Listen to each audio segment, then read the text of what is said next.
Hello everyone and welcome back to some Dead Cells. It's been a couple of days since I played before. Since I played last. Yeah, since I played before, it's been a couple of days. We're going to jump in, do a new run, see if we can get some new stuff unlocked today. I'm going to start with the shield, not the bow this time. I do prefer the bow for the most part, but I find, especially early on, I don't really use either that much.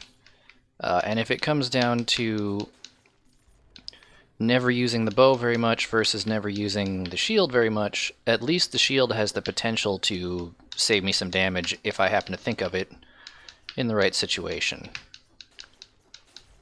To my knowledge, the bow will never save me damage. It might end a fight slightly quicker, which I guess you could say could potentially save damage, but yeah, I mean, I hope you understand what I'm saying. I feel that the level of usefulness for the two of them, not great for the starting ones, but the shield might just be a little bit more useful out of two not great items.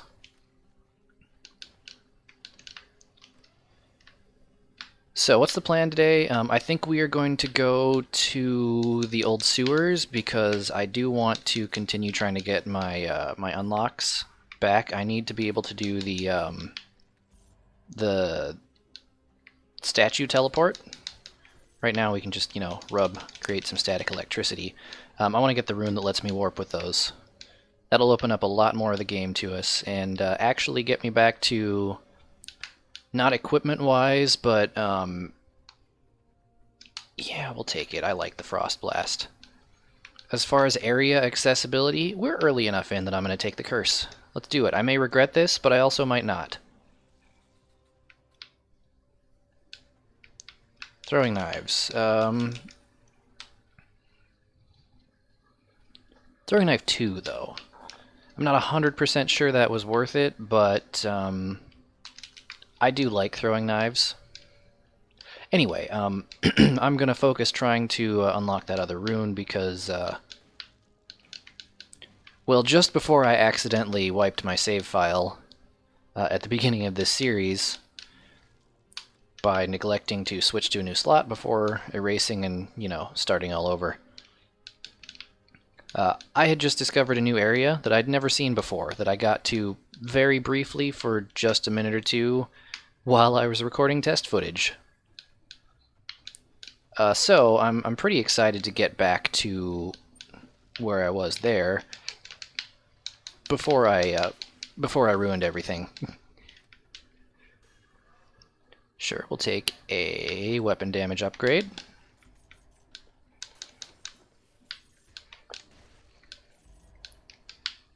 That was very close.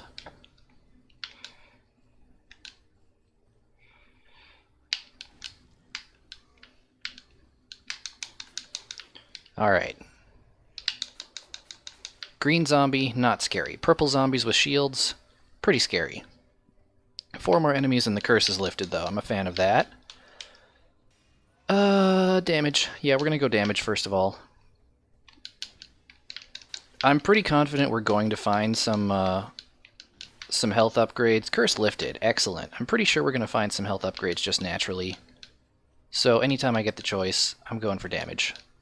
What's over here? What do we got over here? A shop. Excellent. How much do I have? I have 1,000 right now. I would love to get Knife Storm 2. How much is this though? Yeah, I can take them both. Horizontal turret 2. Excellent.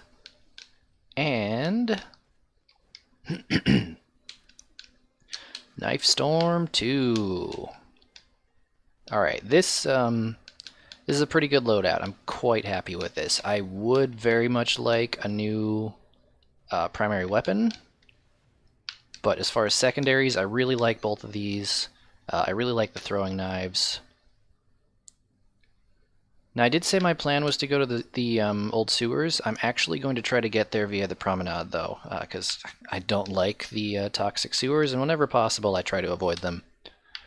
What are we going to move towards this time? Let's, is there anything new we can unlock so I can, like, get something here?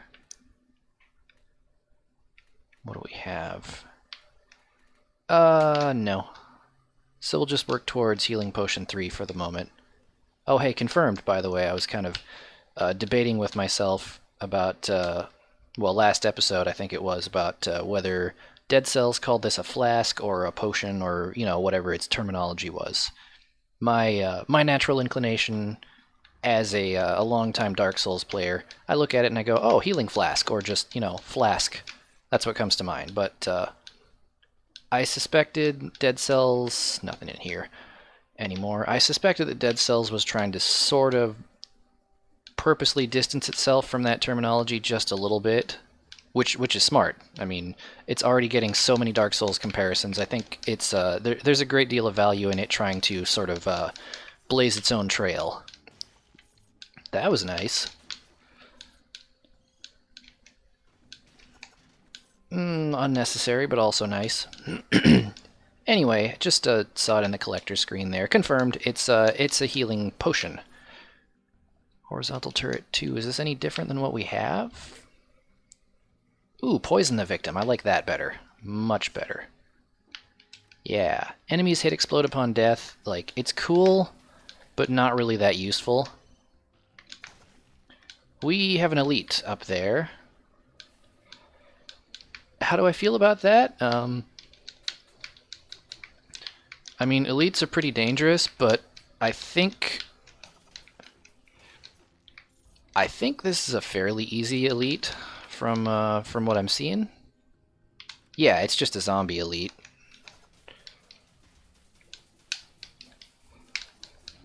Whoa! Well, gonna Bloodborne back some damage and then finish up the fight here. There we go. Alright, now it's time for a heal. Okay, and just what I wanted. We got a new weapon. +1 strength, fires an arrow upwards, damage 30%. I like that. I like that. I like twin daggers. I do feel like I see them a lot. Grenade 2. I don't want to replace anything.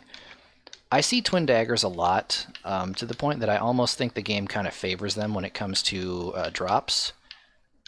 Which, I don't know, in the long run I may be slightly bothered by eventually, but for now I do not mind. I would sort of like to see a little more weapon variety in terms of what I encounter. I can tell you right now it's because I haven't really unlocked anything.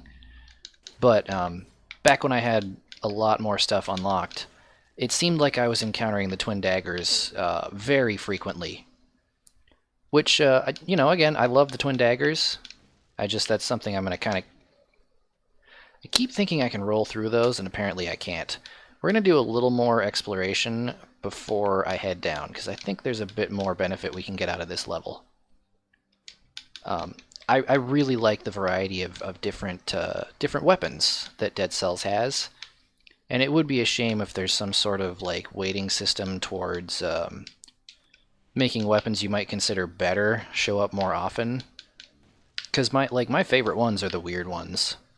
The spiteful sword that, you know, makes you take risks and give you bonuses for having lower health.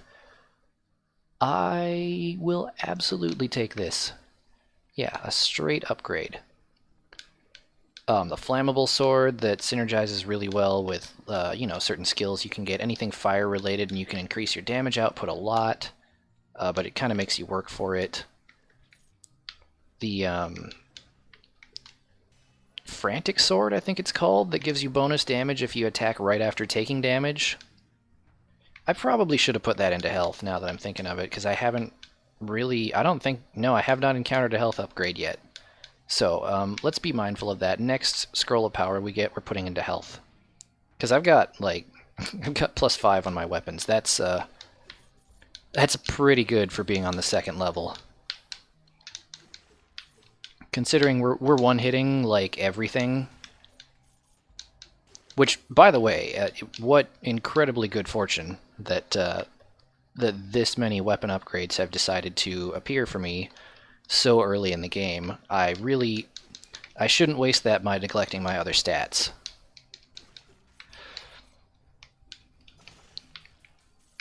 That, I'm a fan of that. I enjoy how that went down. You know, I might actually take some, I would take skill upgrades too, because I really like the skills that I have at the moment. Knife Storm, one of my favorites, and Horizontal Turret, potentially my second favorite. I mean, my absolute favorite is the Meat Grinder, the Saw Blades. Hands down, no question. But these ones, they're very close. Throwing Knife 2, is this any better? Fires an arrow behind you, causes bleeding, throws a grenade. I think I like throws a grenade better than fires an arrow behind you, given that they're essentially the same weapon. They're the same level. So we're going to stick with the one we've got.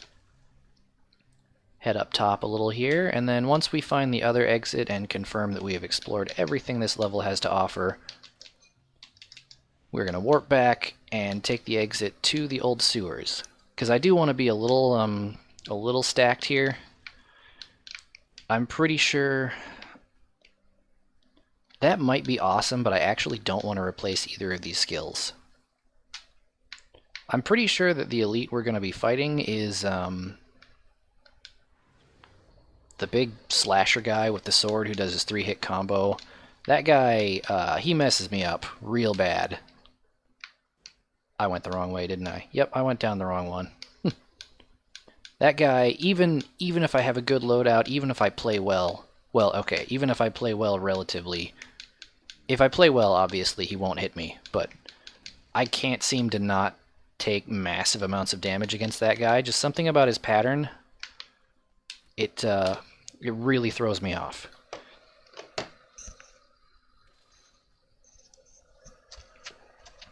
Alright. Let's see what we can pick up here. Collector, you got anything for me? Let's buy the upgrade for Twin Daggers, give us a damage bonus. Let's definitely buy the upgrade for Knife Storm.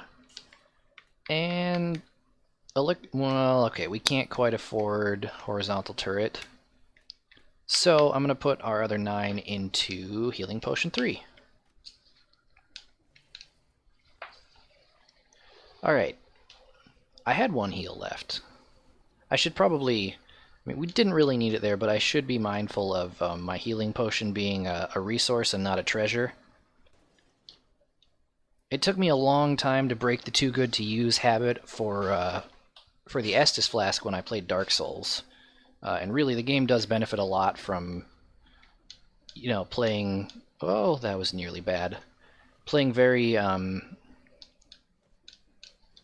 Well, it rewards liberal use of your Estus Flask, and I think the healing potion in Dead Cells is kind of in the same vein. Like, it's there to use. You get it refilled every time you complete a level, so like, don't try to conserve it too much.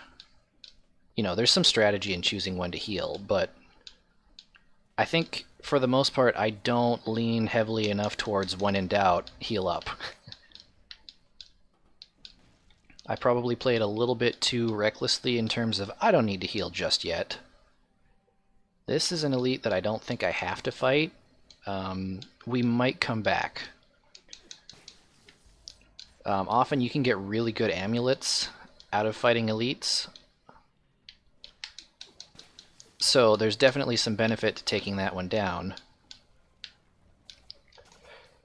However, I do want to be sure I don't, like, blow all of my health potions. Ooh, Biter Swarm. I hadn't even unlocked that in my old save file yet. Anyway, I feel like I should preserve my advantages for the moment, because I would hate to fight this elite now and then not have, you know, not have any survival resources left by the time I get to the guy I'm actually here for. Because the whole point of coming to the old sewers was to get the that rune. And to do that, we have to fight a very hard elite. I know I said I'd go for a skills upgrade, but I have the opportunity to... Wait a minute, does my current one... Poisons. That's kind of a bummer. I'm going to replace it, though. I was going to say I wouldn't say no to a skills upgrade, but I also can't pass up the opportunity for 2 upgrades on one of my favorite skills. By the way, I know that I can shift the camera around with the right stick. I just often don't really feel it's necessary. There's no way we're doing that. Not here. If you don't shift the camera around, there we go, health upgrade. If you don't shift the camera like that, you do sometimes find yourself in sort of some kind of blind jump situations. But for the most part, I'm okay with it. I have learned to trust the level design. In my experience, there aren't actually very many instances where a blind jump is... I mean, obviously a blind jump is never a good thing, but blind jumps are bad because, like, if you take it, you might die from, like, jumping into a pool of poison or spikes or something like that. I find that there aren't very many blind jumps in Dead Cells that I encounter that actually have that problem, and that's we can't really afford to do a secret area at the moment. That's really a credit to the level designers, and I don't know, maybe the same people, maybe it was all one department who handled level design and also level generation.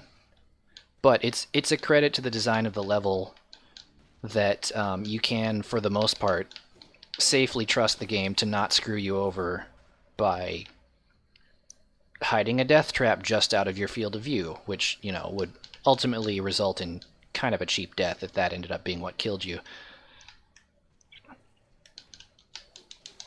Alright, remember I was talking about not being too conservative with my health potion? This is exactly what I should not be doing. I absolutely should heal up right now. However, I think there was a carrot back there. Yeah, there's a carrot back there. I'm breaking my own rule a little bit, being a little bit more reckless than I'd like, but I promise I have my own best interests in mind. Bit of a weird statement, but yeah, let's go pick up that carrot.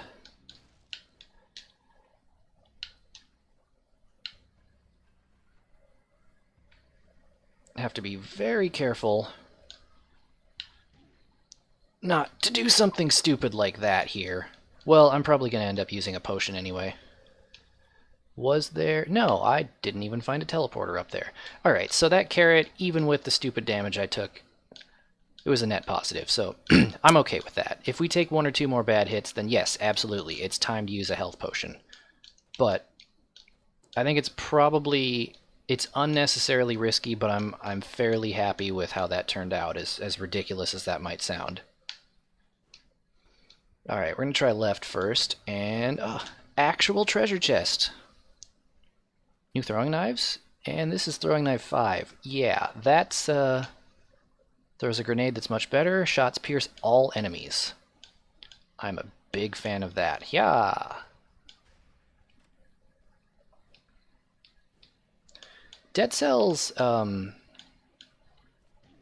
no.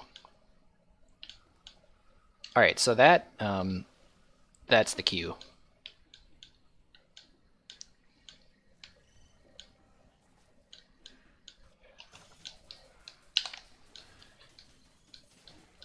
Nope, nope, nope, nope. This is not where I die.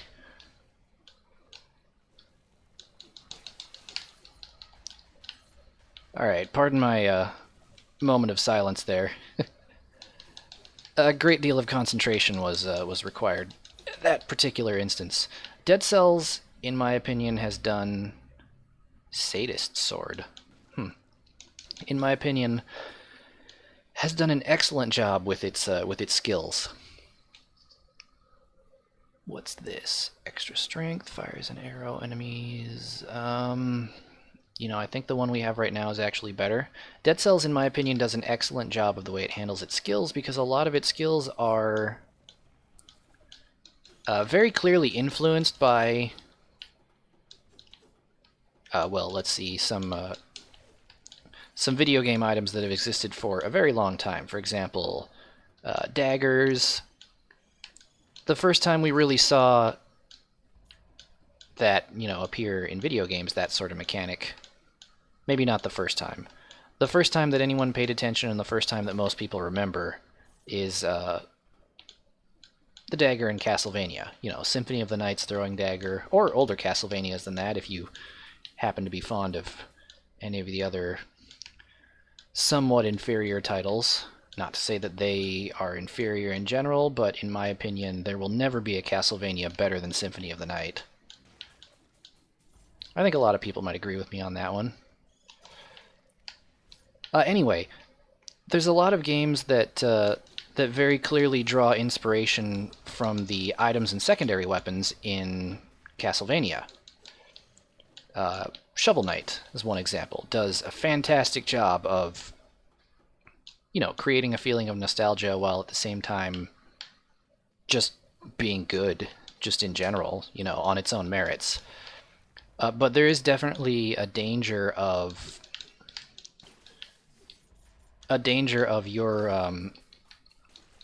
your mechanics and your items just feeling derivative rather than inspired if you're not very careful. And in my mind, Dead Cells does an excellent job of its items being very clear in their inspiration, but also being unique on their own merits. For example, throwing knives, very clearly influenced by the dagger from Castlevania. However, they work differently. They have a little bit of a gravity-affected trajectory, which, not a huge change, but noticeable.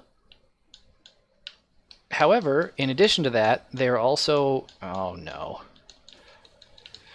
mildly homing, which not only makes them visibly different, you can see how they work and you go, oh, okay, that's not just a straight rip-off of Castlevania, which even if it was, that would be fine, but that's beside the point for what I'm getting at. You can look at it and there's no chance of you going, oh, that's just a Castlevania rip-off, because it's doing its own thing, even though that's a very minor difference. But the fact that they hone slightly, it doesn't just make them feel different, it actually literally changes their functionality from a gameplay perspective. To a degree. In Castlevania, just, using the dagger example, most of the secondary weapons had basically a shared function. They were for hitting enemies at range. Almost exclusively that's what they were for, because all of your primary weapons were either melee or very, very short-ranged. This, by the way, is turning into a really, really good run, just right under my nose. As far as I remember, none of the secondary weapons in Castlevania were homing. And when you make the dagger a homing weapon, it changes its function. We're getting health. Changes its function from one of making range damage more convenient to one of being a weapon specifically targeted towards certain types of enemies. For example, flying enemies and incredibly mobile enemies can sometimes pose a challenge. The Black Bridge. I could totally go there and fight the first official boss. However, that was not the goal here. If we survive the elite that I have to fight here, yeah, we'll totally go to the Black Bridge next.